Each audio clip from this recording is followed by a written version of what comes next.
හරි අපි පටන් ගන්න යන්නේ ව්‍යාපාර සමාජ වගකීම් හා ආචාර ධර්ම කියන ඒකකයට අදාළ MCQ ටික. ව්‍යාපාරයක් විසින් ඉටු කරන සමාජ වගකීම් කිහිපයක් පහත දැක්වේ. සමාජ වගකීම් ටිකක් තියෙනවා. ඉහත දෑතනින් සේවකයින්ට අදාළ සමාජ වගකීම් පමණක් ඇතුළත් කරනවා. අර දන්නවා සමාජ වගකීම් කීප පාර්ශවයකින් කරන රජයට, ගනුදෙනුකරුවන්ට, ප්‍රජාවට, සමාජයට අයිතිකරුවන් මේ සියලුම පාර්ශවයන්ට මේ ඉටු කරනවා මේ සමාජ වගකීම්. ඒ අතරින් අහන්නේ සේවකයින්ට අදාළ සමාජ වගකීම්. සේවයින්ට ව්‍යාපාරය විසින් සේවකයින්ට මොනවද ඉටු කරන සමාජ වගකීම් කියලා අහන්නේ. සමානාත්මතාවය. ඔව් සියලුම සේවකයන්ට සමානව සැලකීම ව්‍යාපාරයක් ඉදින් සමාජ වගකීමක් විදිහට බැඳෙනවා සේවකයින්ට කරන. හරිත නිෂ්පාදනය නැහැ. ව්‍යාපාරිකයෝ විසින් සේවකයන්ට කරන සමාජ වගකීමක් විදිහට ඒක දකින්නේ. වෘත්තීය ආරක්ෂාව. වෘත්තීමය වශයෙන් ඔවුන්ගේ රැකියාව සුරක්ෂිත කිරීම සමාජ වගකීමක් විදිහට ඉටු කරනවා. කාර්යක්ෂම කළමනාකරණය ඒක පැහැදිලිව ගන්න අමාරුයි. ඊට පස්සේ සෞඛ්‍ය පහසුකම්. ඔව් සෞඛ්‍ය පහසුකම් ටික සැපයීම මේක සිලබස් එකේ පැහැදිලිව සඳහන් වෙනවා මේ කරුණු සමානාත්මතාවය, වෘත්තීය ආරක්ෂාව, සෞඛ්‍ය පහසුකම් කියන ඒවා ව්‍යාපාරයක් විසින් සමාජ මේ සේවකයන්ට ඉදිරියට සමාජ වගකීම් විදියට. එතකොට සේවා නියුක්ති අවස්ථා සැපයීම නෑ. ඒක සමාජයට ඉටු කර යුතු. එතකොට උත්තරේ වෙන්න ඕනේ ACE කියන කරුණු තුන 34 ACE තියෙන උත්තරේ 1 MCQ එක. ඊට පස්සේ 35 වෙනි MCQ එක බලන්න. ඊළඟට බලන්න 35 වෙනි MCQ එක ව්‍යාපාරික සමාජ වගකීම් ඉටු විය යුතු පාර්ශව හා ඔවුන්ට ඉටු විය යුතු සමාජීය වගකීම් පහත දැක්වේ. සමාජීය ඉටු විය යුතු පාර්ශවයේ තියෙන සමාජීය වගකීම් ඉටු වෙන්න ඕන. සමාජීය වගකීම් මේ පැත්තේ තියෙනවා. ගනුදෙනුකරුවන්ට ඉටු විය යුතු සමාජීය වගකීම් ආර්ථික ප්‍රතිලාභ පාරිභෝගික අයිතිවාසිකම් ආරක්ෂා. ඔව් පාරිභෝගිකයන්ගේ අයිතිවාසිකම් ටික ආරක්ෂා කර දීම පැහැදිලිවම පාරිභෝගිකයන්ට නැත්නම් ගනුදෙනුකරුවන්ට ඉටු විය යුතු සමාජ වගකීමක් වෙනවා. එතකොට දෙවෙනි කරුණ ගනුදෙනුකරුවන් කියන එකට 2. සේවකයින්ට ඉටු කර සමාජ වගකීමක් දැන් අපි පළවෙනි ප්‍රශ්නේදී කතා කරපු උත්තරේ තියෙනවා සමානාත්මතාව 3. එතකොට සේවකයින්ට අයිතිකරුවන්ට ආර්ථික ප්‍රතිලාභ ලබා දෙන ව්‍යාපාරයේ බැඳී ඉන්නෝ ඒක තමයි ඔවුන්ගේ ආයෝජනයේ ප්‍රතිලාභය බලාපොරොත්තු වෙන එක සමාජ වගකීම් ඉටු කිරීමක් වෙනවා. සමාජයට කැපවීම ගැලපෙන්නේ නැති නිසා අපද්‍රව්‍ය කළමනාකරණය කරනවා. සමාජයට මේ අපද්‍රව්‍ය කළමනාකරණය කිරීම අනිවාර්යෙන් බැඳී ඉන්න සමාජ වගකීමක් ඉටු කරන්න ව්‍යාපාරයේ මේ තමන්ගේ ව්‍යාපාරයෙන් පිට වෙන අපිරිසිදු අපද්‍රව්‍ය වෙන්න පුළුවන් සමාජ අපද්‍රව්‍ය මේ බැහැර කිරීම සම්බන්ධව අපද්‍රව්‍ය කළමනාකරණය කිරීම සම්බන්ධව සමාජයට වගකීමකට බැඳෙනවා මේ ව්‍යාපාරයේ විසින්. එතකොට උත්තරේ වෙන්න ඕන ගනුදෙනුකරුවන් 2, සේවකයන් 3, අයිතිකරුවන් 1, සමාජය 4, 2, 3, 1, 4, 35 එක තමයි උත්තරේ වෙන්න ඕන. ඊට 36 වෙනි MCQ එක බලන්න. 36 වෙනි MCQ එක කාබනික පොහොර යොදාගෙන එළවලු හා පළතුරු නිෂ්පාදනය කරන්නකු වන සම්පත් සාධාරණ මිලට තම නිෂ්පාදන බෙදා හරිමින් නව ගනුදෙනුකරුවන්ගේ විශ්වසනීයත්වය ගොඩනගාගෙන ඇත. ඉහත නිෂ්පාදකයා සම්බන්ධයෙන් අදාළ නොවන පිළිතුරු. පැහැදිලිව අදාළ නොවන නම් අදාළ නොවන කරුණ අදාළ නොවන මේ වගන්තිය ඒ වගේ නම් පැහැදිලිව හයිලයිට් කරගන්න අදාළ නොවන අමතක වෙනවා පැන්සලෙන් හරි යටින් ඉරක් අඳගන්න ඒක දැකපු වෙලාවෙම අදාළ නොවන අර ගොඩක් වෙලාට හයිලයිට් කරලා දුන්නට මේ සමහර අවස්ථාවල දෙන්න නැති වෙන්න පුළුවන් ඒ නිසා නොවන අදාළ නොවන නොවන්නේ වගන්තිය නොවන්නේ කියලා ඒ අවස්ථාව පැහැදිලිව අඳුර ගන්න. මොකද දැන් අදාළ නොවන කරුණ තමයි අපි හොයන්නේ. සමාජ වගකීම් ඉටු කිරීම ඉහත නිෂ්පාදකයා සම්බන්ධයෙන් අදාළ නොවන සමාජ වගකීම් ඉටු කිරීමක් වෙනවා මේ ගනුදෙනුකරුවන්ට සාධාරණව මේ මිලකට භාණ්ඩ බෙදා හැරීම සාධාරණ මිලට භාණ්ඩ බෙදා හැරීම සමාජ වගකීම් ඉටු කිරීම පරිසර හිතකාමී නිෂ්පාදන කටයුතු කරන මේ කියන්නේ නිෂ්පාදන බෙදා කාබනික පොහොර යොදාගෙන නිෂ්පාදනය සිදු කරන නිසා අපි කියනවා ඒක මේ පරිසර හිතකාමී නිෂ්පාදනය කටයුතු කිරීම. ඊට පස්සේ ව්‍යාපාරයේ ලාභය තර කරගැනීම. ඉහත මේ කරුණ මේ වගන්තියේ කොහෙවත් මේ ඡේදයේ කොහෙවත් නිෂ්පාදකයා සම්බන්ධ ආධාර නොවන කරුණක් තමයි ලාභය තර කරගැනීම. මොකද මේ පැහැදිලි සඳහන් වෙන සම්පත් සාධාරණ මිලට තම නිෂ්පාදන බෙදා හරින්නේ නව ගනුදෙනුකරුවන් විශ්වාසය ගොඩනගාගත්තේ. ඒක නිසා ව්‍යාපාරයේ ලාභය තර කරගැනීම කිසිසේත් අදාළ වෙන්නේ නැහැ. 4 වෙනි උත්තරේ 36 4 තමයි උත්තරේ වෙන්න ඕන. ඒක අදාළ නොවන කරුණ වෙනවා. ඊට 37 වෙනි MCQ එක බලන්න.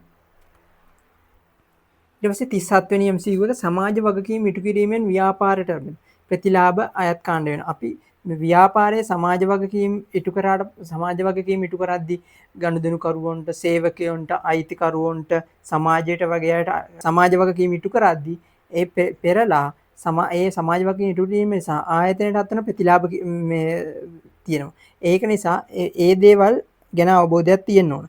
පැවැත්ම තහවුරු වීම ආයතනයේ පැවැත්ම තහවුරු වීම කීර්තිනාමය වර්ධනය වීම පැවැත්ම තහවුරු වීම ගන්න පුළුවන් සමාජ වගකීම් කිරීමෙන් කීර්තිනාමය වර්ධනය වීම ගන්න පුළුවන් වෘත්තීමය ආරක්ෂාවක් ඇති වෙන්නේ නැහැ වෘත්තීමය ආරක්ෂාව සමාජ මේ වගකීමක් ඉටු කරන්න ඕන මේ සේවකයන්ට ව්‍යාපාරයේ විසින්.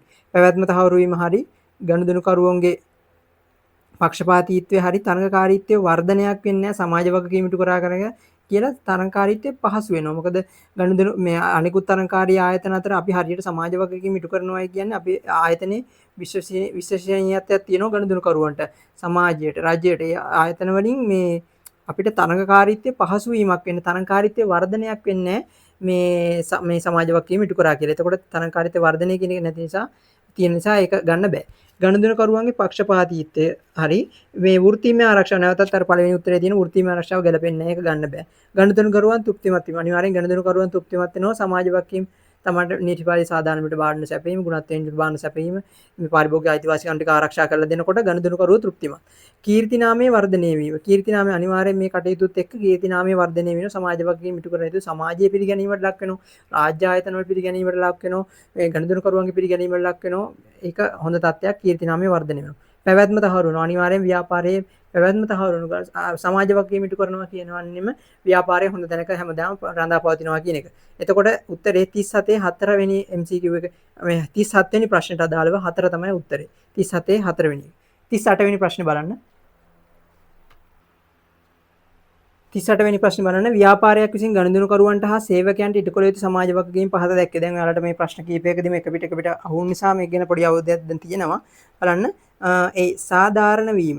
සාධාරණ වීම මොකද්ද වෙන්න ඕන? සේවකයන්ටද සාධාරණ නැහැ. සේවකයන්ට සමානාත්මතාවයන් දක්වන්න ඕන. මේ සාධාරණ වෙන්න ඕන ගනුදෙනුකරුවන්ට. ගනුදෙනුකරුවන්ට සාධාරණ මිලකඩ භාණ්ඩ අලෙවි කිරීම සාධාරණ වීම. ගනුදෙනුකරුවන්ට අදාළයි. ඒ සමාජ වගකීම ගනුදෙනුකරුවන්ට ඉටු කරන්න. B සමානාන්දතාවය දැන් අපි කතින් කතා කරා දෙතුන් පළකම අහු වුණා. සමානාන්දතාවය දක්වන්න ඕන සේවකයන්ට. ඊට පස්සේ C හානි අවම කිරීම. හානි අවම කිරීම සම්බන්ධව ගනුදෙනුකරුවන්ටද සේවකයන්ටද කියලා තා පොඩ්ඩකින් බලමු. වෘත්තීය ආරක්ෂාව. වෘත්තීය ආරක්ෂාව අනිවාර්යෙන් සේවකයන්ට තහවුරු කරන්න ඕනේ. එතකොට DN එත් සේවකයෝ පැත්තට. ඊට පස්සේ සෞඛ්‍ය පහසුකම්. සෞඛ්‍ය පහසුකම් ටික සපයන්න ඕනත් ඕන සේවකයන්ට. සේවකයන්ට සෞඛ්‍ය පහසුකම් සපයන්න ඕන. එතකොට BDE තුනක් කරුණු තුන තමයි බෙදන්න තියෙන්නේ. තුනක් මෙහාට ඇවිල්ලා තියෙන්නේ. ඊට පස්සේ මේ සේවකයන්ට නිසා අයිතිවාසිකම් ආරක්ෂා කිරීම පාරිභෝගිකයන්ට තමයි අයිතිවාසිකම් ආරක්ෂා කරන්න තියෙන්නේ. මේ සේවක අයිතිවාසිකම් ආරක්ෂා කිරීමට වඩා පාරිභෝගික අයිතිවාසිකම් ආරක්ෂා කිරීම ගමු අපි මෙතන. මොකද සිලබස් එකේ සඳහන් වෙන්නේ පාරිභෝගික අයිතිවාසිකම් ආරක්ෂා කිරීම සම්බන්ධ. එතකොට හානියවම කිරීමත් එතකොට අපිට ගන්න පුළුවන් මේ ගනුදෙනුකරුවන්ගේ පැත්තට මේ හානියවම කියන ගනුදෙනුකරුවන්ට හානි වීම අවම වෙන විදියට මේ නිෂ්පාදිත බිහි කිරීමත් මේ ගුණාත්මක නිෂ්පාදිත මේ බිහි කිරීමත් ඒ කියන්නේ රසායනික දේවල් භාවිත කරන වෙනකොට කාබනික දේවල් භාවිත කරන එක අන්න ඒ වගේ මේ හානියවම කියන ගනුදෙනුකරුවන්ට වෙන හානියවම කරන එක මෙතනදී බලාපොරොත්තු වෙනවා මේ සමාජ වගකීමක් විදියට. එතකොට A ගන්න පුළුවන් ගනුදෙනුකරුවන්ට, C ගන්න පුළුවන් ගනුදෙනුකරුවන්ට, F ගන්න පුළුවන් අනුතරට. ACF ගනුදෙනුකරුවන්ට, BDE සේවකයන්ට බෙදෙනවා. එතකොට උත්තරේ වෙන්න ඕන 1 38 1. 39 වෙනි MCQ එක බලන්න. පහත දැක්වෙන්නේ 39 පහත දැක්වෙන්නේ ආර්ථික තිරසර සංවර්ධනයත් සමාජ තිරසර සංවර්ධනය සඳහා ව්‍යාපාරයට ගත හැකි ක්‍රියාමාර්ග. මේවා මේ සම්පූර්ණ තියරි කොටස් එක්කම තමයි ගලා යන්නේ. ඒක නිසා සම්පූර්ණ තියරි ගැන අවබෝධය තියෙන්න ඕන. මොකද මේ MCQ කරද්දි පොඩි වචනෙන්, පොඩි උදාහරණයෙන්, පොඩි වගන්තියෙන්, පොඩි වචන කෑල්ලෙන් අල්ලන්න පුළුවන් MCQ තියෙනවා. ඒක නිසා හොඳට තියරියේ සිලබස් එකේ සිද්ධාන්ත වෙන වෙනම පැහැදිලිව කරුණු ඒවට අදාළ අර්ථ දැක්වීම, ඒවට අදාළ උදාහරණ පැහැදිලිව වෙන වෙනම මේ හොඳට පාඩම් කරගෙන හොඳ ග්‍රහණය කිරීම බුද්ධි ග්‍රහණය කිරීම ඔළුවෙන් තියෙන්න ඕනේ. එතකොට තමයි ටක් ගාලා MCQ එක කරන්න පුළුවන්. පහත දැක්වෙන්නේ ආර්ථික තිරසර සංවර්ධනය, සමාජ තිරසර සංවර්ධනය ව්‍යාපාරවල ගත හැකි ක්‍රියාමාර්ග සඳහා මේ සම්පත් කාර්යක්ෂම භාවිත කිරීම. සම්පත් ප්‍රශ්න බලන්න. පහත් ඉහත ක්‍රියාමාර්ග අතරින් සමාජ තිරසර සංවර්ධනයට පමණක් ගත හැකි ක්‍රියාමාර්ග. සමාජ තිරසර සංවර්ධනය, සම්පත් කාර්යක්ෂම භාවිත කිරීම සමාජ තිරසර සංවර්ධනයට නෙවෙයි ආර්ථික තිරසර සංවර්ධනය තමයි අපි කියන්නේ සම්පත් කාර්යක්ෂම භාවිත කිරීම ගන්න. ඊට B ජනතාවට සමාන අවස්ථා විසීම. ජනතාවට සමාන අවස්ථා සැලසීම. ජනතාවන් සමාජයේ නියෝජනය කරන්නේ.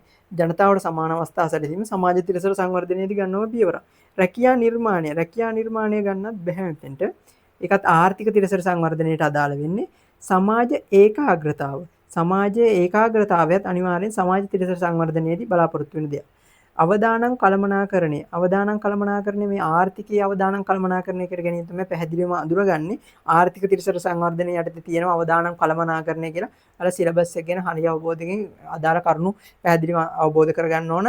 සම්පත් කාර්යක්ෂම භාවිත කියන රැකියා නිර්මාණය අවදානම් කළමනාකරණය තුනම ආර්ථික තිරසර සංවර්ධනයට ව්‍යාපාරයට ගත හැකි ක්‍රියාමාර්ග වලට අදාළ වෙන්නේ. ජනතාවට සමානව මේ අවස්ථා සැපයීම, සමාජ ඒකාග්‍රතාවය, ජාත්‍යන්තර සහභාගීත්වය, සමාජ තිරසර සංවර්ධනය. ඒ BDF කියන උත්තර තුන තමයි එන්න ඕනේ. එතකොට BDF එන්නේ 39 1. ඊට පස්සේ 40 වෙනි MCQ එක බලන්න. ඔන්න බලන්න මේ ලස්සන අර්ථ දැක්වීම කියන MCQ එකක් 40. අනාගත පරම්පරාව වෙනුවෙන්ද සම්පත් ඉතිරි කරමින් ගෝලීය පරිසරයේ සුරැකීම. ඔය කියන අර්ථ දැක්වීම අදාළ වෙන්නේ කෙලින්ම මොකද්ද? තිරසර සංවර්ධනයට. අනාගත පරම්පරාව වෙනුවෙන් සම්පත් ඉතිරි කරමින් ගෝලීය පරිසරයේ සුරැකීම. ගෝලීය පරිසරයේ සුරැකීම අපි දන්නවා තිරසර සංවර්ධනයේ ප්‍රධාන තුනයි. ආර්ථික තිරසර සංවර්ධනය, සමාජ තිරසර සංවර්ධනය, පරිසර තිරසර සංවර්ධනය. මෙතනින් මේ අර්ථ දැක්වීම දෙන්නේ පරිසර තිරසර සංවර්ධනයට. අනාගත පරම්පරාව වෙනුවෙන් සම්පත් ඉදිරි කරමින් ගෝලීය පරිසරයේ සුරැකීම තමයි සමාජ තිරසර සංවර්ධනය. එතකොට මේ පරිසර තිරසර සංවර්ධනය. ඒක තමයි උත්තරේ පරිසර තිරසර සංවර්ධනය. සමාජ තිරසර සංවර්ධනය කියන්නේ අනාගත පරම්පරාව වෙනුවෙන් සම්පත් ඉදිරි කරමින් වර්තමානයේ මොනවද? මානව සංවර්ධනය ඇති කිරීම. වර්තමානයේ මානව සංවර්ධනය ඇති කිරීම ගන්නේ සමාජ තිරසර සංවර්ධනයට. ආර්ථික තිරසර සංවර්ධනය කියනවා. මේ අර්ථ දැක්වීම හැම එකම පටන් ගනිද්දි මේක යොදන්න. අනාගත පරම්පරාව වෙනුවෙන් සම්පත් ඉතිරි කරමින් වර්තමානයේ සම්පත් පරිභෝජනයේ කාර්යක්ෂම කර ජනතාවගේ ජීවන තත්ත්වය උසස් කර මානව සුබ සාධනය ඇති කිරීම. ජනතාවගේ ජීවන තත්ත්වය උසස් කරලා මානව සුබ සාධනය ඇති කිරීම. අනාගත පරම්පරාව වෙනුවෙන් සම්පත් ඉතිරි කරමින් වර්තමානයේ සම්පත් කාර්යක්ෂම භාවිත කළ ජනතාවගේ ජීවන තත්ත්වය උසස් කිරීම හා මානව සුබ සාධනය ඇති කිරීම තමයි ආර්ථික තිරසර සංවර්ධනය කියලා හඳුන්වන්නේ. මේ ගමම්ම සමහර පාඩම් කරගන්න පුළුවන් කරුණු පාඩම් කරගන්න. තිරසර සංවර්ධනය. තිරසර සංවර්ධනය කියන්නේ මේ තුනේ මූලික කුළුණනේ. මේ කුළුණු තුන එකතු මේ කුළුණු තුන. ඒ කියන්නේ මේ පාරිසර තිරසර සංවර්ධනය, ආර්ථික තිරසර සංවර්ධනය, සමාජ තිරසර සංවර්ධනය කියන තුන එකතු වෙලා තමයි මේ තුනේ මේ පොදු එක වෙන තිරසර සංවර්ධනය කියන එක හැදෙන්නේ. තිරසර සංවර්ධනය කියන එක නිර්වචනය වෙන්නේ අනාගත පරම්පරාව වෙනුවෙන් සම්පත් ඉතිරි කරමින් වර්තමාන පරිභෝජනය සිදු කිරීම. අනාගත පරම්පරාවේ අවශ්‍යතාව හිමිකම උල්ලංඝනය නොකර වර්තමාන අවශ්‍යතා ළඟා කර ගැනීම. ඒක තමයි තිරසර සංවර්ධනය කියන්නේ. එතකොට 40 උත්තරේ ගන්න වෙන්නේ අපිට 3. ඊට පස්සේ ඊළඟ ප්‍රශ්නේ 41 MCQ එක බලන්න 41 වෙනි එක. ඒක නම් වැඩි වෙලා විසඳන්න යන්නේ නැහැ. මොකද දැන් මම කියපු කරුණු ගැනම තමයි ආයිමත් MCQ එක තියෙන්නේ. තිරසර සංවර්ධනයේ ගොඩනැගී ඇති කුළුණු තුනක් මත. තිරසර සංවර්ධනයේ මේ ගොඩනැගිලා තියෙන ප්‍රධාන කුළුණු තුනක් මතයි. ඒ තුන තමයි කලින් කිව්වේ. සමාජ තිරසර සංවර්ධනය, පාරිසරික තිරසර සංවර්ධනය, ආර්ථික තිරසර සංවර්ධනය. උත්තරය බලන්න ඒ තුන තියෙන්නේ මොකේද කියලා. දෙවැනි උත්තරේ තියෙනවා ආර්ථික තිරසර සංවර්ධනය, පරිසර තිරසර සංවර්ධනය, සමාජ තිරසර සංවර්ධනය. 41 2 උත්තරේ. ඊට පස්සේ 42 වෙනි MCQ එක බලන්න.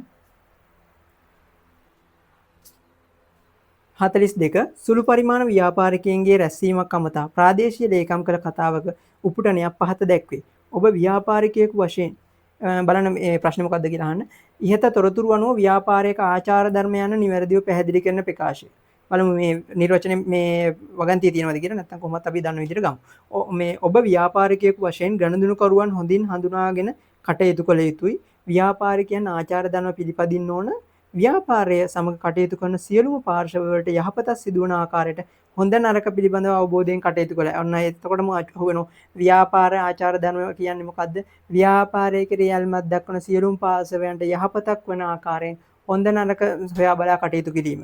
හොඳ නරක පිළිබඳ අවබෝධයෙන් කටයුතු කිරීමයි ව්‍යාපාර ආචාර ධර්ම කියන්නේ. එතනින් එහාට බලමු ව්‍යාපාර අරමුණට කරගන්න අනෙක් පාර්ශව ගැන සැලකිලිමත් විය යුතුයි. ව්‍යාපාර ආචාර ධර්ම නිවැරදිව පැහැදිලි කරන ප්‍රකාශය. ගණදෙනු කරුවන් හඳුනාගත්තේ නැහැ. සෑම විටම ව්‍යාපාර ගණදෙනු කරුවන් පිළිබඳ සැලකීමක් තියෙන්නේ නැහැ. සියලුම පාර්ශවවලට යහපතක් වන පරිදි හොඳ නරක පිළිබඳ අවබෝධයෙන් කටයුතු කළ යුතුයි. මේ ව්‍යාපාර ආචාර ධර්ම නිර්වචනයමයි. මේක පැහැදිලිව ලියන්න පුළුවන්. ව්‍යාපාරයේ ක්‍රියාත්මක දක්වන සියලුම පාර්ශවයන්ට යහපතක් වන පරිදි හොඳ නරක පිළිබඳ අවබෝධයෙන් කටයුතු කිරීම. එතකොට 42 3 තමයි උත්තරේ වෙන්න ඕන. 43 වෙනි MCQ එක බලන්න. 43 පහත සඳහන් වන්නේ ව්‍යාපාර ලෝකයේ ඇතැම් ව්‍යාපාරිකයන් සිදු කරන ක්‍රියාවන් කිහිපයකි. පේටන්ට් අයිතිය සොරා ගැනීම. ඒ කියන්නේ වෙන කෙනෙක් විසින් මේ හඳුන්වා දීපු දෙයක් තමන්ගේ වගේ තමන් ඉදිරිපත් කිරීම තමයි පේටන්ට් අයිතිය සොරා ගැනීම කියන්නේ. පාරිභෝගිකයන් නොමග යවන සුළු ප්‍රචාරණයක් කිරීම. පාරිභෝගිකයන් නොමග යවන සුළු ප්‍රචාරණයක් කිරීමත් දෙවෙනි එක. අඩුපාඩු සහිතව මේක මොකද්ද අහන්නේ? ව්‍යාපාරිකයන් කඩ කර ඇත්තේ. අඩුපාඩු සහිතව භාණ්ඩ නිෂ්පාදනය කිරීම, තැන්පතු හිමියන්ගේ මුදල් ආපසු ගෙවීම, පැහැර හරීම. මේවා මොනවද? මේවා සමාජ වගකීම්ද සමාජ ආචාර ධර්මද? මේවා පැහැදිලිව හඳුනා ගන්න ඕන. මේවට කියන්නේ සමාජ ආචාර ධර්ම. මේවා ව්‍යාපාර ආචාර ධර්ම තමයි මේ. සමාජ වගකීම් විදිහට නෙවෙයි ගන්න. මේ පේටන්ට් අයිතිය සොරා ගැනීම, මේ බාල භාණ්ඩ මේ පාරිභෝගිකයන්ට ලබා දීම, පාරිභෝගිකයන්ගේ මුදල් තැන්පතු ගෙවීම, පැහැර හැරීම, පාරිභෝගිකයන් නොමග යාමන ප්‍රචාරය, මේ හොඳ නරක පැහැදිලිව මේ අඳුර ගන්න නැතුව නරක පැත්තට යොමු වෙලා තමන්ගේ ව්‍යාපාර කටයුතු කිරීම තමයි මේ හතරෙන් පැහැදිලිව පෙන්වන්නේ. මේක සමාජ වගකීම් විදිහට නෙවෙයි ගන්නේ, පැහැදිලිව අඳුරගන්න මේවා සමාජ ආචාර මේ ව්‍යාපාර ආචාර ධර්ම. එතකොට උත්තරේ 43 2. මේවා පැහැදිලිව අඳුර ගන්න ඕන වැරදින පොයින්ට් එක. 44 වෙනි MCQ එක බලන්න. 44 බලන්න. විදුලි බල්බ නිෂ්පාදන ආයතනයකට ආචාර ධර්ම පද්ධතිය සකස් කර දෙන ලෙස එම ආයතනය ඔබෙන් ඉල්ලා ඇත. එම ආචාර ධර්ම පද්ධතිය සකස් කිරීමේදී ඔබ විසින් ඍජුවම සලකා බලන සාධක වන්නේ. එදී විදුලි බල්බ ආයතනයකට නිෂ්පාදන ආයතනයකට ආචාර ධර්ම පද්ධතියක් වගේම ව්‍යාපාර ආයතනයකට ආචාර ධර්ම පද්ධතියක් මේ සකස් කර දීමේදී සලකා බලන ප්‍රධාන සාධක ටිකක් තියෙනවා. අන්න ඒවා ඇසුරෙන් තමයි මේ ගැටලුව යොමු වෙලා තියෙන්නේ. ගනුදෙනුකරුවන් ගැන බලනවා, සේවකයන් ගැන සලකා බලන්න ඕන, තරංකරුවන් ගැන සලකා බලන්න ඕන. නමුත් නිෂ්පාදන පිරිවැය ගැන මේ ආචාර ධර්ම පද්ධතියේදී සලකා බලන්නේ නැහැ. දෙවෙනි එක බලන්න ගනුදෙනුකරුවන් ගැන සලකා බලනවා, සේවකයන් ගැන සලකා බලනවා, තරංකරුවන් ගැන සලකා බලනවා. අනිවාර්ය සමාජ සංස්කෘතියක් ගැන ආචාර ධර්ම පද්ධතියක් සකස් කිරීමේදී සලකා බලන්න ඕන. ඒතකොට 44 දෙවෙනි එක. තුනෙත් නිෂ්පාදන පිරිවැය තියෙන තුන වැරදි.